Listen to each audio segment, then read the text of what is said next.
On parle nucléaire maintenant avec le dernier rapport du CIVEN sorti le 11 juillet dernier. Le comité d'indemnisation des victimes des essais nucléaires fait état de 328 nouvelles demandes d'indemnisation en 2022.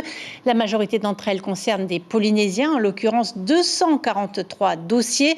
Pour les associations, les indemnisations sont encore trop peu nombreuses. Reportage Mélissa Chong et Patita Savea.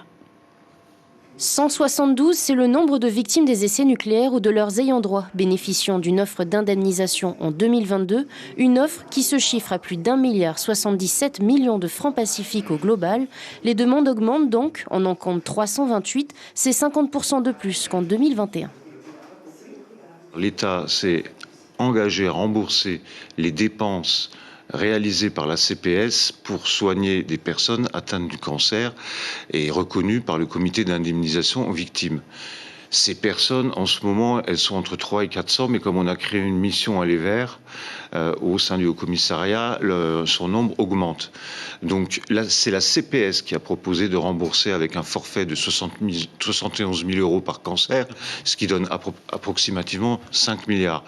Pour Philippe Newfer, le taux d'acceptation de 53% demeure encore trop bas et la liste des cancers reconnus doit être élargie à juste titre, suivant les pathologies des victimes. Le préjudice propre des ayants droit des victimes des essais nucléaires français dans le Pacifique ne sont pas indemnisés. Leur préjudice propre, leur souffrance parce qu'ils ont perdu leur père, dans cette énumération des pathologies qui donnent droit à cette indemnité, quelque chose qui n'est peut-être pas conforme à certaines réalités médicales, je ne sais pas.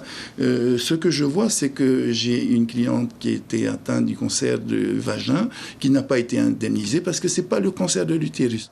Si les cancers des poumons restent majoritaires, 24 pathologies figurent sur la liste des maladies radio-induites. Du côté de l'association 193, les outils de mesure doivent évoluer, notamment pour le millisievert. Puisque c'est le cadre législatif, le cadre pour pouvoir reconnaître, c'est le CIVEN. Ce sont les outils qu'ils utilisent pour reconnaître ces maladies, ces malades-là qu'il faudra changer. Donc, pour nous, tout simplement supprimer le fameux millisievert. Est-ce qu'on a les outils à partir de telle ou telle quantité? Si on ne les a pas, il faudra faire une proposition pour reconnaître autrement, sans mesure. Concernant les femmes, peu représentées dans l'armée à l'époque, elles sont aujourd'hui moins nombreuses à déposer des dossiers de demande d'indemnisation. Pourtant, la majorité des victimes de sexe féminin souffrent d'un cancer du sein, de l'utérus ou encore des ovaires. L'information en continu sur Polynésie la première, Internet et réseaux sociaux.